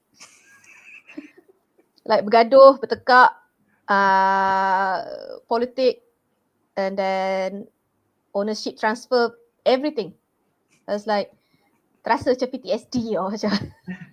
Arisa, will you watch this movie again since it gave you a lot of PTSD? Yes, I'm still gonna watch it again, yes. I told you this woman is psycho, now you know why. It's like walaupun dia banyak macam it give me some rasa terkesan tau, tapi Tengok I yang still mantap gonna tu. watch it. I still gonna watch it sebab movie ni macam bercakap dengan I. Dia rasa macam apa yang I rasa, this is how I feel. I understand your frustration. I understand the lack of sleep or insomnia because you keep thinking apalah projek aku kat sana, apalah nasib dia di sana. Okay, alright. So I think this. Any more regarding second arc? Should we move to third We're arc? done. Okay, now for the third arc, which I say the aftermath after the atom bomb explosion and the courtroom drama. Okay, the aftermath when Robert Oppenheimer started to have some, what you call that, illusion. Dia nampak orang muntah-muntah dan sebagainya. At first, I thought it's orang from the side Los Alamos sendiri muntah. Is it true or not? No. Nah. No, it doesn't happen. I thought, okay, he For starts me, to see. that one is, I tak tahulah dalam buku dia macam mana, tapi I think benda tu dramatization. I think because they said that Oppenheimer know the side effect, so he start membayangkan what happened to the Japan and start membayangkan what happened over there lah kan macam. At first I thought dia jadi kan, and then he start to have this kind of illusion. Those illusions are great. Okay, there's the delusional apa semua. It's not illusion, it's illusion. It's not the right word. Apa yang kita kata buku Haruhi yang pelik-pelik kita kata apa? Tak tahu? Supernatural moment lah. There's a better word for that. Forgot lah. Benda yang kan, if you baca Haruhi Murakami kadang-kadang buku pelik-pelik kan. So that scene happen here. Surreal moment. Sorry. The surreal moment is good. Macam I like that moment. But I wish there are more of that. I wish to see Robert Oppenheimer got that trauma more. And yet you call me psycho. It makes the movie interesting. And yet you're the one who call me psycho. Dah kau dah sembang yang lama, tiba-tiba macam. I think, okay. No, I think my perspective, I think my assumption, my speculation is Nolan also nak jaga sensitivity Jepun. Yeah, because he Sebab did not show directly what happened. Yeah. Sebab kalau dia tunjuk banyak, it's like, just rubbing the salt to the wounds. So, dia, even kalau you tengok dia punya side effect pun, walaupun it's like benda tu muntah-muntah, sikit je, and it's very mellow, very subtle, like muntah, and then kulit pun macam tiba ada peeling skin kan. So dia tak ekstrim, dia tak gore sebab I rasa dia pun nak jaga sensitivity orang Jepun. Yeah, I think that's the reason why. That's the reason why, probably my assumption. And just since we sebut Jepun, sensitivity Jepun, do you know that this film are not being played in Japan? Yeah, I figured. Yeah, I figured. And people say it's not that it's being banned; it's just not being shown. People do not. The cinema over there do not want to release it. That's what they said lah. I think kalau I'm not sure Black Hawk Down, does it being played in Malaysia? Play kan? I think so. Because Black Hawk Down, tak ingat lama kot Black Hawk Down tu. Lama lah, but it's the nearest thing that I can compare. Because in Black, the incident is that Malaysian people go and help those soldiers. I think if I remember, Black Hawk Down ada tunjuk dekat Malaysia, tapi dia tak fokus on orang Malaysia datang tolong. Sebab dia America mesti nak tunjuk dia hebat kan. Of course dia nak tunjuk dia. If the Malaysians were not there, they will die for sure. So I rasa dia tunjuk, tapi dia tak tunjuk that orang Malaysia banyak tolong. Dia mesti nak tunjuk dia hebat, dia lah hero, dia lah tu, dia lah ni kan. As a Malaysian, when I heard about that, I was like, oh, patutnya movie ni jangan tayang kat Malaysia. Okay, that's how I felt. So maybe for the Japanese, they felt that you bomb us. Why do we want to show your movie? Okay, patriotism kan, biasa lah kan. Yeah. Sebab I rasa there's still some people yang masih recover, yang survivor from that bombing tu masih recover from that trauma. And until today, the aftermath about the atom bomb effect, Okay, let's talk about the movie first. Yang tu my main concern lah. I wish the serial were more, but that's my wish, not what the director intention. So tak boleh masukkan dalam sini lah. Tak boleh masukkan dalam evaluation lah kan. Sebab I rasa dia pun nak jaga sensitivity kat lah. I did not think about that, but you make a lot of sense. Yalah, bila dia cakap the effect of the bomb tak tunjuk pun, just tunjuk slide bergerak. Cahaya slide. They did not show the image. Dia tak, the one when we found out that bom dah jatuh was from radio. And then convoy askar dalam truck macam, you know, kibar bendera. So you know that happened, but they didn't show the actual bombing effect sebab because of that lah I rasa, sebab nak jaga sensitivity. Sebab I think Japanese people still feel traumatized and hurtful from that event. Even I rasa I can't remember, but masa Obama datang in what year, Obama datang is actually apologize on behalf of US government for that incident. Really? Okay. If I can recall, yep. I think so. If I can recall, maybe memory macam sama-sama sikit, tapi I rasa I macam teringat ada benda tu jadi. But okay lah, dalam movie tu pun ada juga Oppenheimer cakap jumpa presiden kan. I felt there's blood in my that hand president, kan. I just want to punch him in the face. Truman. I felt that there's a blood in my hand, and the president said there's the blood in my hand lah. I kill more people. I am the one who made decisions. People don't remember you are the one who bombed. People remember you. It's the United States that the one who bombed them. Yeah, but Gary Oldman as Truman, Gary Oldman bila dia jadi villain kan, memang muka dia memang minta penumbuk tau. Gary Oldman kalau jadi villain, dia punya muka tu macam it's like dia boleh jadi apa tu protagonis as well, sebab dia jadi Commissioner Gordon dalam Dark Knight Rises kan. Commissioner Gordon hero kot. Tapi kalau dia jadi villain, muka dia tu rasa macam aku nak siap-siap je muka dia tu. Macam walaupun dia kejap je as Truman kan, tapi dia punya reaksi tu kan, it's like I tak tahu nak describe macam mana, tapi muka dia mocking tau. It's like He's a great actor, you can say that. And then bila last tu dia kata don't bring this crybaby again into the White House, it's like that's historically accurate. Macam I kaji balik baru lagi appreciate lah. Macam, wow, that's true. It's so, Gary Oldman playing villain memang tak boleh lah. Memang di muka dia tu memang tak boleh nak kata apa. Okay, let's go to the courtroom drama. Actually until now I'm still confused. Why Louis Strauss marah sangat dekat Oppenheimer? Sebab cakap sandwich and tu. Tak. So okay. Dia start dengan ada satu hearing where Oppenheimer dia tak setuju, dia nak I tak ingat which way, tapi I rasa dia tak setuju isotop diguna untuk military application, which Strauss nak pakai. So dia prefer for the isotope to be sent to Europe rather than used for military application. And cuma bila masa hearing tu, Oppenheimer also mock Strauss as well. Dia mocking, macam dia make fun of Strauss. Something about being a shoe salesman or something, I can't remember. Tapi dia memang make fun of Strauss, and Strauss used that as a bit macam berdendam lah.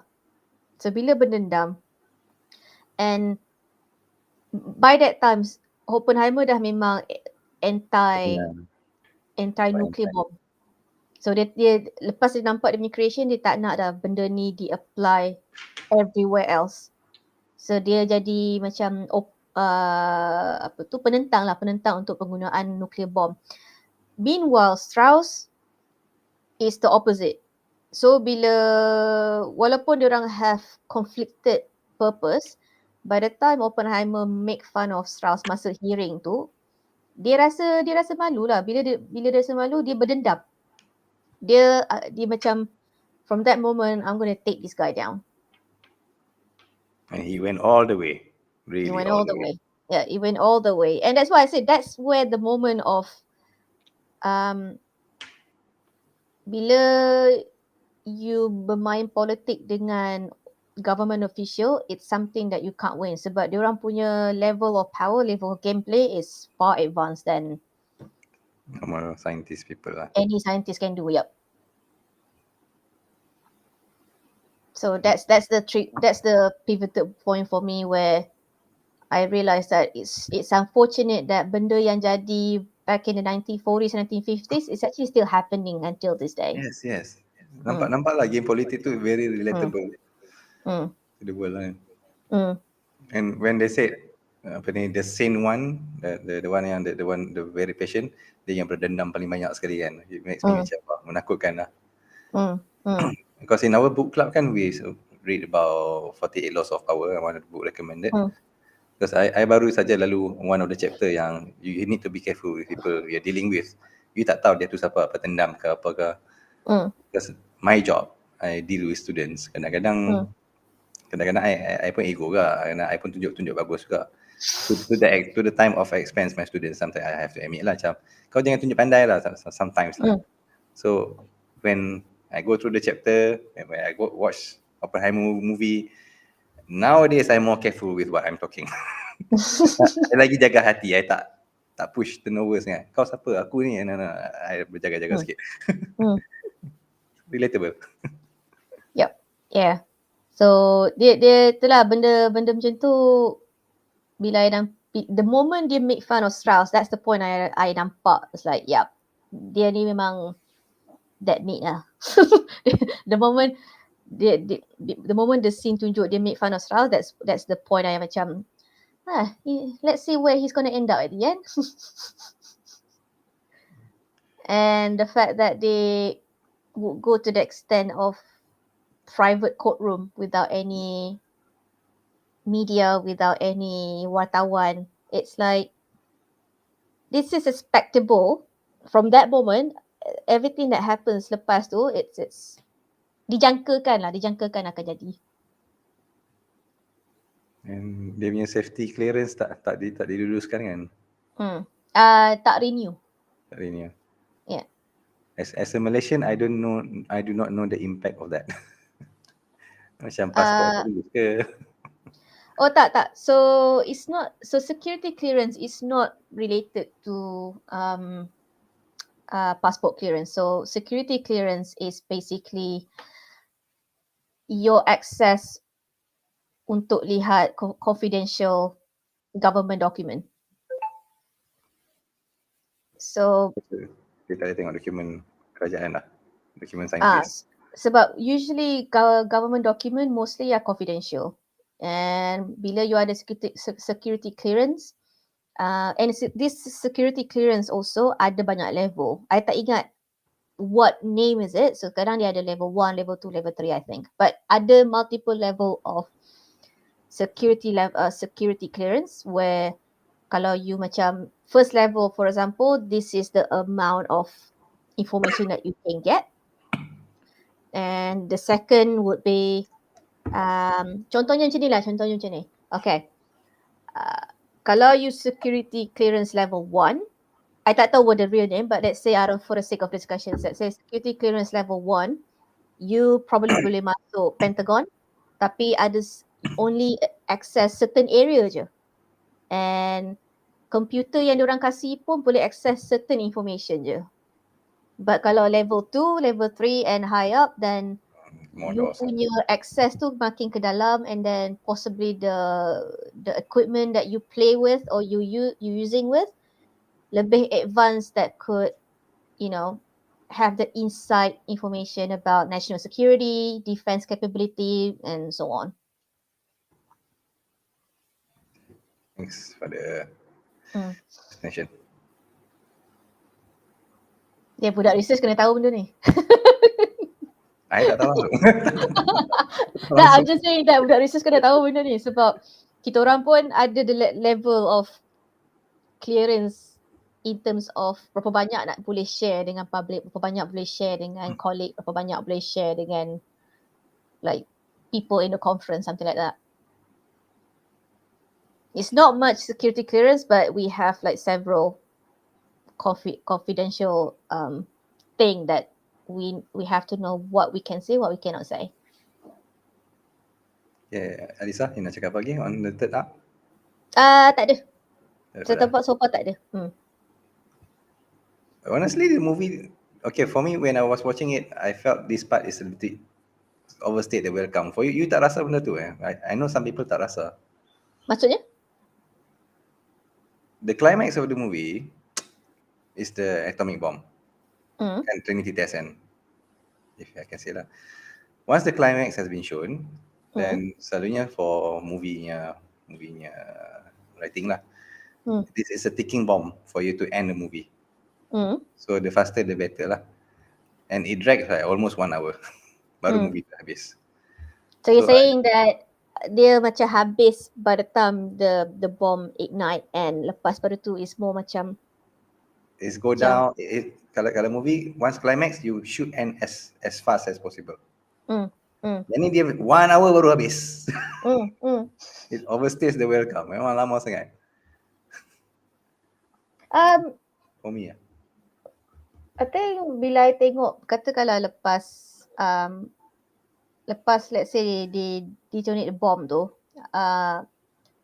sebab I tak baca tau buku American Prometheus tu, so I nak tahu lepas habis Trinity test, lepas habis dia hand over the bomb into the army, and then lepas kita nampak, well, clearly the bomb work because diorang ada celebration blah blah blah.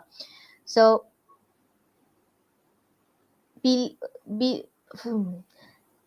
I tak tahu is it because of my research experience yang I feel the celebration tu won't last long. Sebab bila diorang celebrate him, people, calling OP. I feel macam benda tu kan, bila I tengok kan, I rasa benda ni tak tahan lama. I macam, benda ni tak tahan lama. I want to see where he ends up lepas tu, sebab I tak rasa benda bila habis celebration tu, where he gonna end up at. So macam, sebab I rasa celebration tu short lived. I tak rasa benda ni continuously macam award lah, apa lah. I macam, something is not right here, something is odd. Something is just not right. So bila finally the third arc is about the courtroom drama, then I finally boleh nampak, okay, where does this courtroom drama fit from the beginning. Sebab the arc 3 tu kan dia ada kejap in arc 1 and kejap in arc 2. Yes. So bila finally kita masuk arc 3, then I finally realise, okay, what caused this? Apa yang membuatkan dia kena duduk, and then because initially I thought bila diorang sembang pasal courtroom scene ni, I thought dia kena macam menjawab, it's like, what's it called, the post briefing or something, debrief. I thought it was a debrief session where finally US government decide untuk held him accountable for what he did. War crime. Yeah, so maybe I was thinking about that lah. I was thinking dia kena jawab because he's been finally taking responsibility of what he did. Tapi makin lama tu, it's something else that is happening. So for me, I wouldn't say that it overstay. Like it can't. I don't think that Nolan tried to extend this whole thing as possible, but it actually provide again, I use the same word, realistic approach of when a researcher is being celebrated, what the next one that happens, it's either, it can go many ways. It can go to a path where they wouldn't know what to do next sebab dia orang with this kind of research for a long time, where lepas habis research tu you rasa macam, what's next? Like, there's nothing else that is happening. Like, what am I doing? Like, it's like when an athlete retire. That's what I Bila felt once my Iron Man is over. Okay. ah, ah. Okay, so that's one path, right? So that's one path. And second path is if researcher akan orang kata apa dipertanggungjawabkan atas whatever that dia buat sebelum ni. Macam menjawab lah macam okay, kenapa I go with this? Kenapa I go with that? And the third one, which is even though it's unlikely, but it's dia macam paradox tau. It's unlikely to happen, tapi it also happen most of the time. Bila somebody tak puas hati dengan your achievement and they will use a political punya backdoor to do what Strauss did. Okay. So bila dia sebab tu bila at the end of second arc dia celebrate, dia diraikan kan.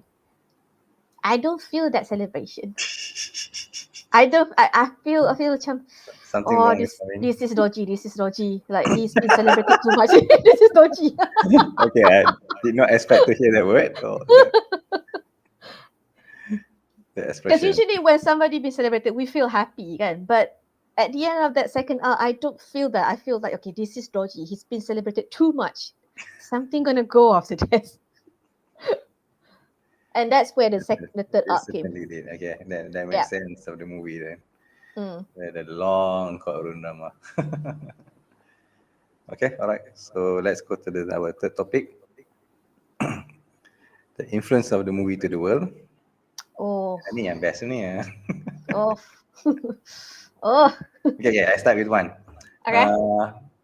Kan it said kan, okay, we going this after the atom bomb, it's a new world. We're going to end the war. In a way, yes, there's no more world war until today. That's what I felt. Okay, memang kira if Robert Oppenheimer berjaya lah membawa peace kepada world. Okay. You can say that lah kan, although there's small war going on.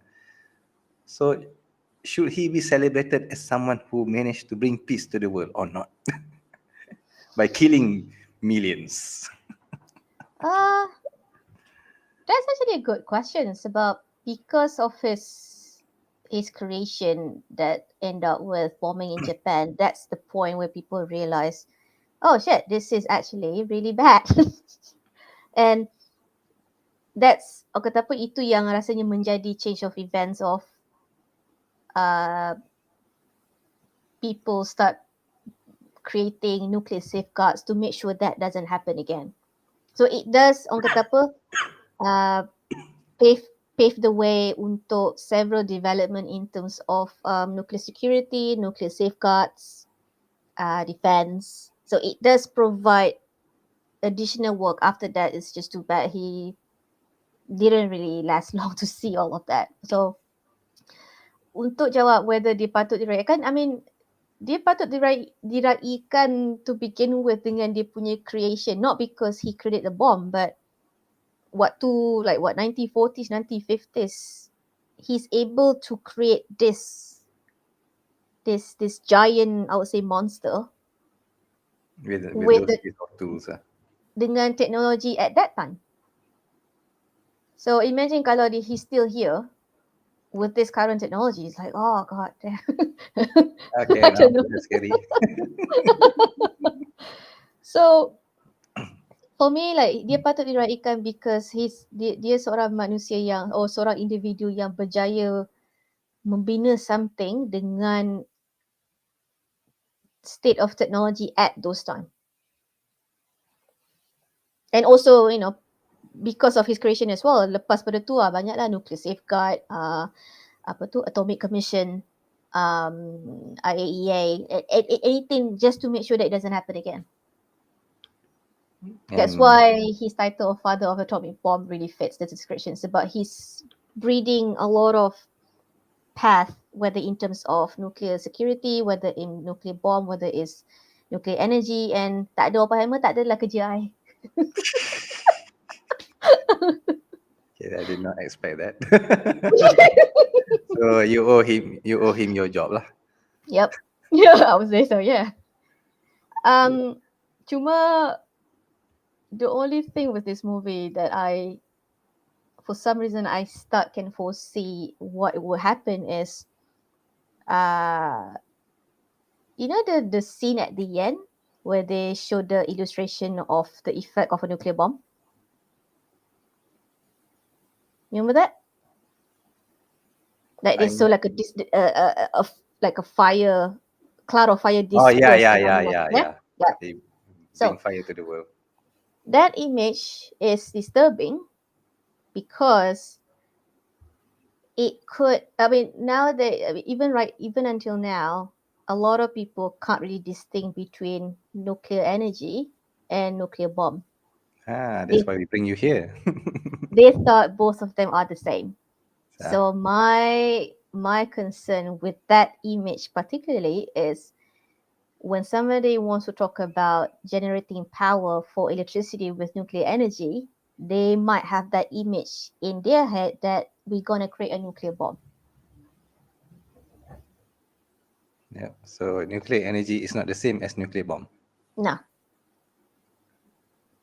So can we So say that somehow this movie makes the nuclear energy being used far less likely? yes, that's my concern. That is my concern. Where the moment they watch Oppenheimer, the moment they got out from the cinema, Alamak, and oh when God. somebody talk about generating energy to for electricity with nuclear energy, they would think about, oh hell no, I've seen Oppenheimer. That's not gonna happen. So that is my concern because even until now, people can't really tell the difference between nuclear energy and nuclear bomb. So that image doesn't help With for your work. future work. Yeah. But we'll see. Okay. We'll see. Yeah. I just want to show this what you mentioned just now.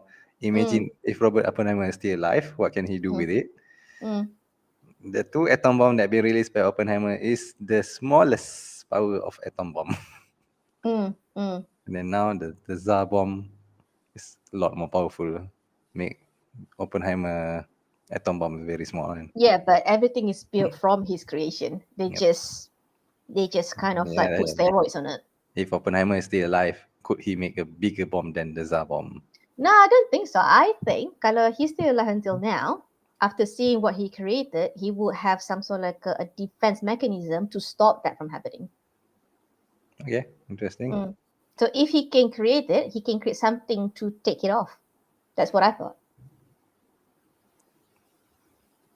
So I don't think that if he's still alive until now, if he's still alive now, he would create another bomb. I would think that he would create a, a mechanism to stop that from exploding. How to say? I think X-Men could. Dia guna brain power control every nuclear power plant, release of Uh, atom bomb at the sky, blow up at the sky. So now human doesn't have any more atom bomb. there's a comment on the chat section. When people think of a movie material of for nuclear energy, it's always centered around disasters. Are there any noteworthy nuclear energy development worth of wait what? Are there any noteworthy nuclear energy development worth of a movie material? Okay, let me try to. Um, a lot of something related to nuclear energy development are covered by documentary. So, so documentary is the best way to see the development of like an actual nuclear energy. So Atomic Hope, and also what was it? One by Oliver Stone. Let's see, what's the movie title called? Oliver Stone. Is it Nuclear Now? I think. Yeah, Nuclear Now. So Nuclear Now and Atomic Hope are the two documentary that talk about the development of nuclear energy. Because the reason why I suggested documentaries about Hollywood movie ni kan dia suka dramatize. So when it comes to nuclear, it's always related with nuclear bomb. It's always related to nuclear disaster. Even not just Hollywood, even game Fallout 4 is based on a nuclear disruption. I was like, dude, come on. like like freaking Fallout 4 is a result from the nuclear bomb aftermath. So that's why when it comes to the actual nuclear energy development, documentary is the best way to watch. So Atomic Hope, Nuclear Now. So those two are the two most recent and dah bangun dah. Alright. So those two are the two documentaries that macam paling latest lah, yang you can tell what is been happening with nuclear energy development. Hai Kabib. Hi. Mamai ke? Hai Kabib. Will you recommend people to play Fallout 4 so that they can survive in the world where the nuclear weapon goes wrong? Absolutely. Even kalau for fun pun macam absolutely, it's a fun game. It's a fun game. I don't think that's the real topic. Exactly. Yeah. And then Robert Oppenheimer still defend his decision to blow out the bomb in Nagasaki and Hiroshima until today. I mean, for his position, I could understand sebab it's either you or the Nazi. Kalau Nazi develop itself, I don't know if we have a future if kalau Nazi managed to create the bomb. So he's not in a I think that he's not in a comfortable spot. It's basically something that he has to do because if he didn't do it, the Nazi will do it. So it's not really an easy situation to be in. The Nazi has already been defeated. Why should they still play it? What do you mean? The Nazi has been defeated, so why do they still need to release the atom bomb to the Japan? The Japan will surrender soon in a couple of Bukan months. ke Japan before the bomb? Bukan ke Japan dia dah pernah attack Pearl Harbor dulu? Yes, before the atom bomb, early 1941. Yeah. So and also remember that they said even before the bomb, there was a discussion in the movie where they said the Japanese would never surrender. Yes, they did mention that as well. Yeah. So I mean, back in the days, I mean, when it comes to that kind of war, it's like you're in a difficult situation either way. That's why they say when you're in a war, nobody wins. They are philosophical now. Alisa, I do not want to interfere just now. So Nuclear Now and what? The other one? Nuclear Now and Atomic Hope. Atomic Hope. HOPE, I assume. Yep, HOPE, yep. Okay. Right. Yeah, memang susah pun. I think until today, until he died, he defend his decision to launch the bomb anyway. Yeah, I mean, I'm not saying that it's a good decision, but it's the lesser of the two devils. So, I'm not sure whether I got it from the movie or from other one. They released the first bombs to show that they are capable of doing this, and they released the second bomb to show that we can do it again. So surrender now. You want us to release the third bomb on you?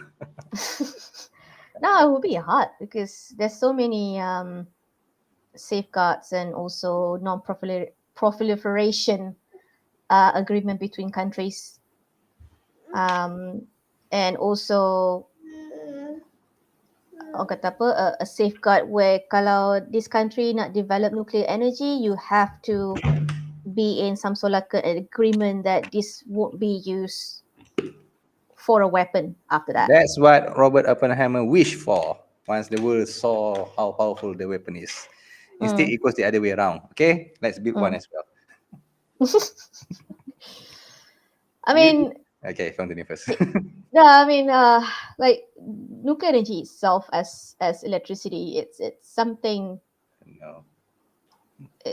Something kata apa, like a big achievement actually.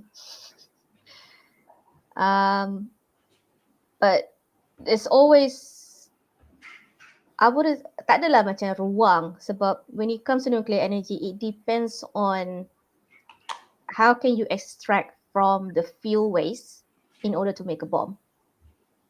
So yeah, so from the nuclear itself, so you need to extract from the nuclear fuel waste of the plutonium isotope, then you can It depends. So you can extract from the nuclear waste. You also can extract from, or you can highly enrich the uranium itself. So it's either way.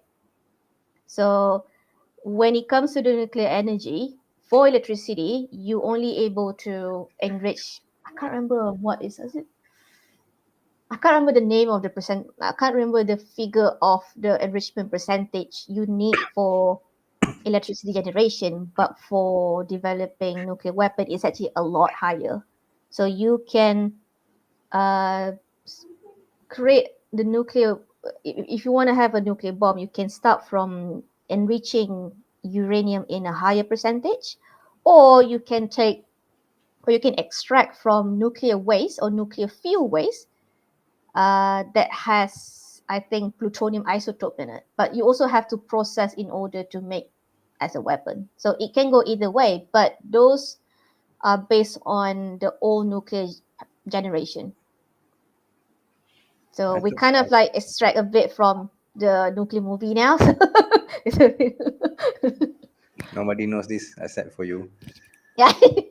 Yeah, I thought the But reason yeah. why we are storing the nuclear waste safely is because it's radioactive and will hurt human being. I never know that the other reason why we keep it safe is because people can steal it to make nuclear bomb.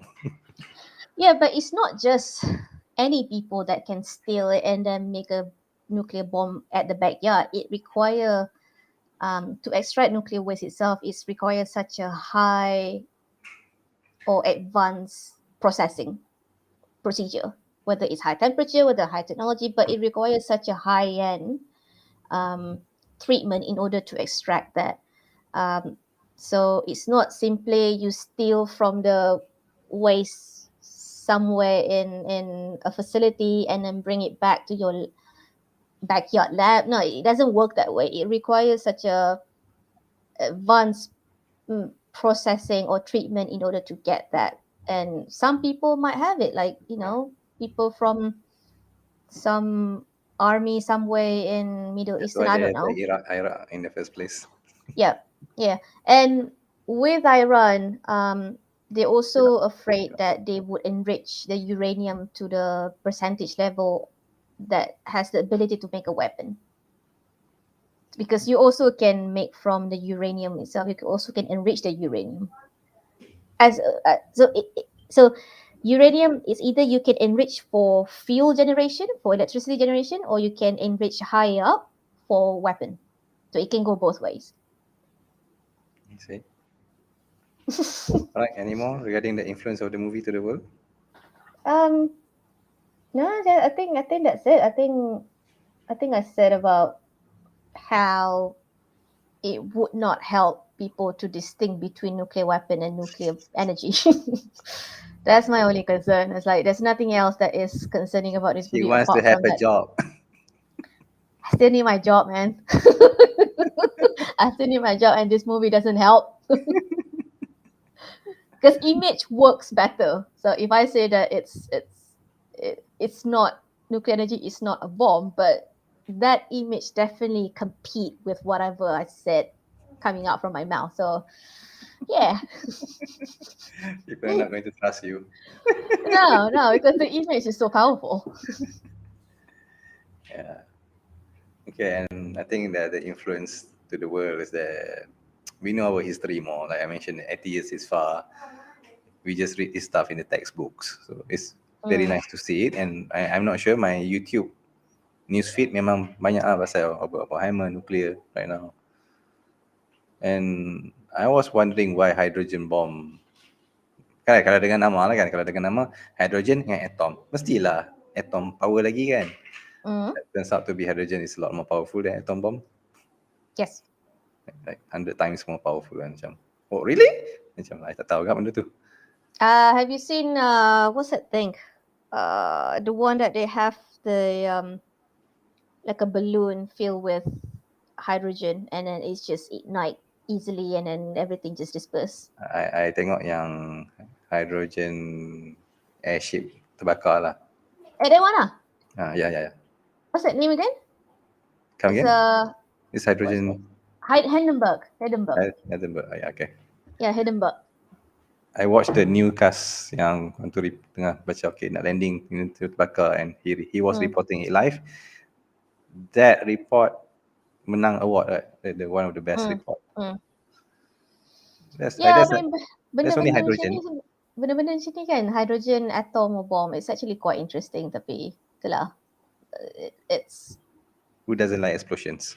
I mean, benda bab energy ni is actually, kalau sembang dengan I bila bab energy ni sampai 7 hari 7 malam tak habis kan. I could just talk all day long about energy. So just Overstay the don't welcome. start with me because otherwise it will just go on and go on. Okay. Alright. So let's move on to the fourth one. Thank you for not overstaying the welcome, macam I cakap. I'll take it as a big warning. Thank you. Okay, the fourth, our last topic. Is this one of your top biopic movies? Supposed to be S. Yeah, definitely. Yeah. Because I tengah cuba nak ingat what other biopic that I've watched before. Sebab I macam ada ke I baca biopic sebelum ni, but I tak ingat.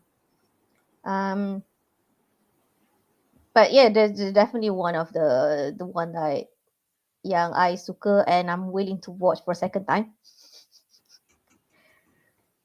Because tak banyak tau movie yang I tengok banyak kali. So this will be one of it. Yeah. It's good. It's one of the best, but I do not want to watch it again. I would rather watch Imitation Game, Robert Turing, more than this. Is it Robert Turing? Alan Turing.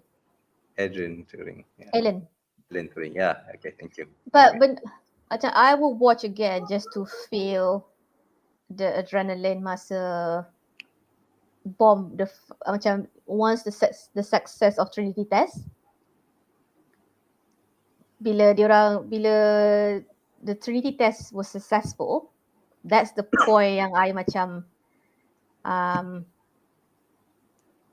don't know, it's like you wish your PhD project successful. Yes. Like that.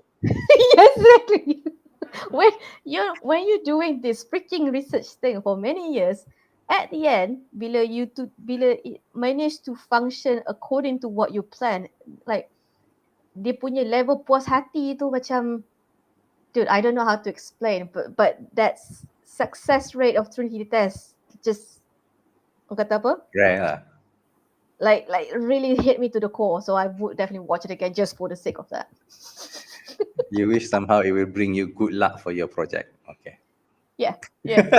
Kalau I rasa macam I feel a bit depressed, my whatever plan doesn't work, and I'll just watch it again just to feel that pleasure. But remember, the celebration will last long. Yeah, exactly. I know. I'll just cut until the success of Trinity and just finish it.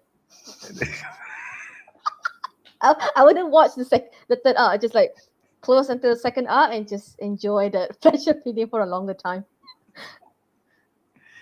That's cheating.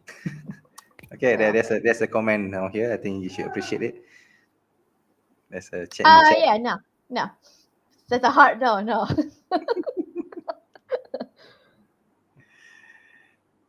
Well, Astro tengah mencari bakat untuk keluar main. You can try that one.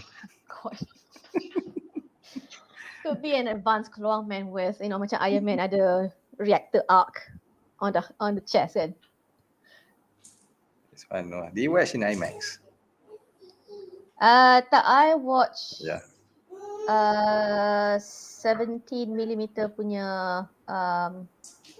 lens, I think, screen, whatever. Tak juga, because susah lah nak cari time nak keluar movie pun sekarang bukan senang sangat kan. Just grab whatever you can watch it lah. Okay lah, kalau dapat better screen lagi best lah kan. Tapi for me, at the end of the day, you remember the story more. I mean, I watch movie in 3D using glasses, memang lagi cantik. But I won't say I like the movie because of the 3D, just because of the story. No, somebody just want to feel that light effect from the nuclear. Did you hear that? Somebody actually sit in front so they can just experience the brightness from the nuclear detonation. Like, oh, this is so I saw bright. that meme. Which is crazy because you probably wouldn't want to be that close with an actual bomb, but Let's get close to the movie bomb instead. yeah. Because even if you're close to the actual bomb, like you can't see a thing. It's just too damn bright, and you're probably gonna get dispersed within seconds anyway. Disintegrate within second. Hey, Kabib. Hi. Say hi. Hi, Kabib. Hi, Oh. hi, hi, hi, hi back. He did hi back. Yeah, like for me, whether like I mentioned, the movie talk a bit too long for me. It's 3 hours of talking mostly, almost. Macam I cakap lah, I if it has more physical cues, I would appreciate it more. Macam imitation game, there's a lot of physical cues you can see. It's a biopic. Tak ada action pun, tapi a lot of physical cues. Senang untuk Dia banyak ni. I follow lah. rasa dia banyak subtle cues. For me, dia bukan like a hard solid physical cues, but the cues itself is more subtle, and I guess sebab I nyanyi lah. Nyawa. It's playing with my microphone. Now I know. Tadi you cakap microphone tak dengar kan? Ni lah bujal. Yeah, I think subtle cues in terms of macam security clearance, research ownership transfer, and the intense moment before you drop the bomb for Trinity test. So those things for me is actually quite impactful, tapi dia tak terkesan compared to the actual action from Tenet or Dark Knight Rises. So it's not really obvious. Apa dia kawin? Kawin would just like stare at me like that.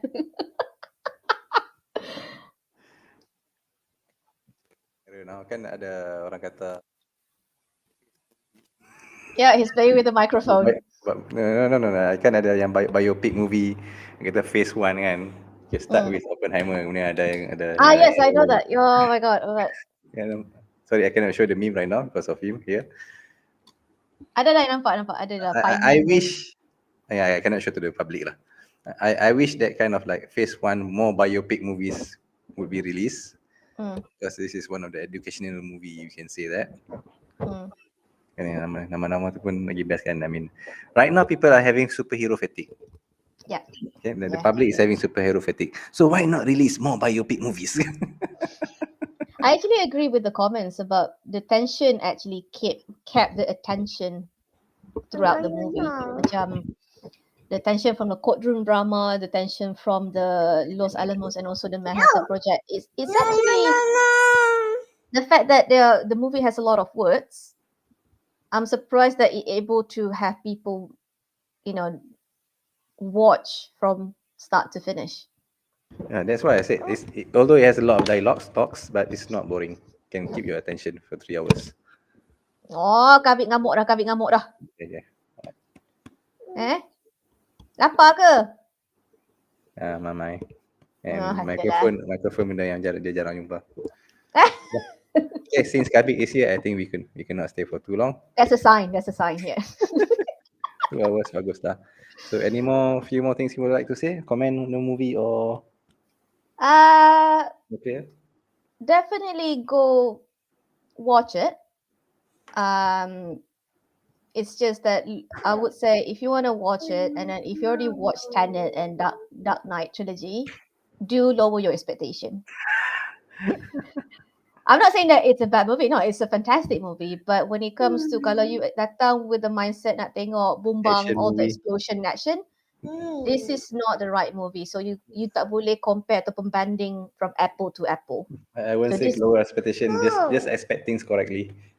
Know what to expect. But it still make interesting enough to watch and understand macam mana somebody yang Dijulang at the beginning, takkan dijulang selamanya. Yep. And how will people say this is your fault? Yeah. It's that kind of movie. Okay, let's think there's one more chat comment there. Let's read that. I think there's already been addressed, I think. I think the movie did great because of the stakes. The tension kept my attention throughout the movie. Oh, you read it just now. Yeah. Yeah. Yeah. You got one more? I think one of the problem of the movie is a lot of specific American law that is centers around. A lot of people will not notice. Yep. Macam security clearance tadi lah yang I tak tahu. Yep. Yeah. Yes, security clearance is something that probably it's actually a good point. It's about when it comes bila you buat research, especially research you involved dengan government projects or government funding projects, then benda ni is actually common to us. Even you nak masuk research facility pun ada security clearance, but I guess that when it comes to general public, it's not really that common where you actually have to go through an interview. Macam Oppenheimer went through lah. Macam in order for him to get a security clearance, you actually have to be interviewed to know ada tak benda concerning that could break your security clearance. Macam let's say you berhutang dengan orang, would that affect your decision to breach that clearance when something happened? Okay. So yeah, so it's interesting, yeah. So Arisa, I think we should stop there. Yep. And okay, me recommending the movie, I said go and watch it because walaupun 3 jam cakap, kalau you duduk rumah, you tak boleh concentrate. You tak boleh concentrate. So you better go there, have undisturbed 3 hours and watch it. Yep. It will be the best in the cinema. Yep. Okay. And thanks for the stream. All right. Okay, I hope this cure your itch to bergosip regarding Oppenheimer. It's certainly for me. I pun rasa puas hati. Okay, finally dapat sembang. Dah lepas semua. Dah geram semua. Dah lepas semua. Okay, I think that's all. Alright. Yeah. Okay, anyway, and kalau you kata let's say lah you itchy nak buat nuclear energy session, let me know. Drop in the comment section and I'll contact Alisa for you. Alright, see ya. Okay, alright. Thank you very much, viewers. Comment, share, like, and subscribe. And thank you for watching for the last 2 hours with us. Okay, thank you again, Alisa, for coming along. Thank you, Rode. See ya. Bye. It's a very enjoyable session to be with you. Okay, right. Bye. Bye. Viewers. Yeah, anyway.